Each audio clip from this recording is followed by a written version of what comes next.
In a jaw-dropping revelation that has sent shockwaves through both sides of the Atlantic, outspoken media firebrand Megyn Kelly has taken direct aim at Meghan Markle and Prince Harry, branding the once royal couple as proud debtors in what she calls a delusional fairytale of grandeur built on borrowed time and borrowed money.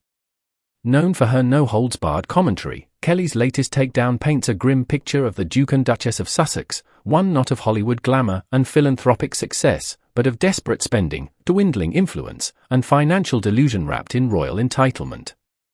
According to Kelly, Meghan and Harry have been living in a self-curated fantasy, their lavish Montecito lifestyle funded by a combination of over-leveraged contracts and questionable spending decisions. They're not thriving, Kelly claimed in a scathing segment on her podcast. They're surviving, barely, and doing so with a smugness that would be almost impressive if it weren't so completely out of touch with reality. What makes this bombshell even more explosive is Kelly's assertion that the couple are no longer just unpopular, they're financially unstable and proud of it, suggesting that Harry and Meghan wear their debt like a badge of honor in some warped expression of independence from the monarchy. They left the royal family claiming they wanted financial freedom, and now they're chained to a lifestyle they can't afford, with reputations they can't repair, she said. And the worst part? They don't seem to care. Kelly went on to mock the couple's business ventures, many of which have fizzled after initial hype. She pointed to the Spotify debacle, where their $20 million podcast deal was terminated prematurely, as a glaring example of overpromising and underdelivering. Let's call it what it is, she said. They were paid to be interesting. They weren't. Netflix, another of the couple's major paydays, hasn't fared much better in the court of public opinion.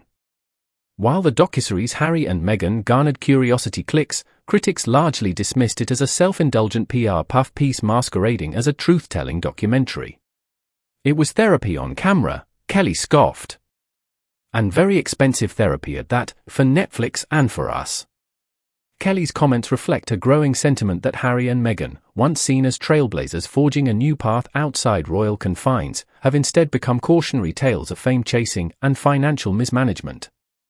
This isn't just about money, Kelly emphasized. It's about values. They turned their backs on duty and dignity in favor of celebrity and self-promotion, and now they're paying the price, quite literally. Observers have noted that despite their claims of being financially independent, the Sussexes continue to live extravagantly. Their $14 million Montecito mansion is reportedly mortgaged to the hilt, and insiders whisper of mounting costs to maintain their security, staff, and luxury lifestyle. Meanwhile, Meghan's rumored attempts to revive her blog The Tig and court luxury endorsements have been met with skepticism and even ridicule. She wants to be the next Gwyneth Paltrow, Kelly quipped. But Goop wasn't built on victimhood. Perhaps most striking is Kelly's claim that Meghan in particular is addicted to the image of success without the substance behind it. She accused the former actress of carefully curating a narrative of empowerment and independence while privately relying on the very systems she publicly condemns. Meghan wants to be seen as a self-made woman, Kelly said, but her rise was paved by royal association and maintained by Hollywood handouts. That's not empowerment, that's opportunism. The irony, Kelly suggests, is that the couple may now be more dependent on external validation and financial backing than they ever were inside the royal family. They left royalty behind in search of freedom and authenticity, but they've only found more pressure to perform, she said. And now the audience is getting bored. The backlash hasn't been confined to pundits like Kelly. Public opinion polls show a marked decline in support for Harry and Meghan, both in the UK and the US. Former allies in media and entertainment have quietly distanced themselves, and A-list invitations are reportedly drying up. There's only so long you can play the victim before people start asking questions, Kelly observed. And those questions are now being shouted, not whispered.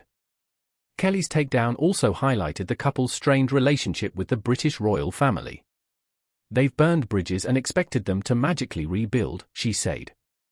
But you can't slap your family on camera and then expect a warm welcome at Christmas. She accused Harry of trading royal respect for celebrity relevance, while portraying Meghan as the mastermind of the Markle brand, one built on grievance, glamour, and growing debt. Her final jab? They're not royalty anymore, she said with a dry smile. They're reality stars with a mortgage. And at this rate, they might soon be selling their Montecito mansion on Zillow, assuming anyone wants to buy into that circus. Megyn Kelly's words may be sharp, but they echo a broader disillusionment with the Sussex saga.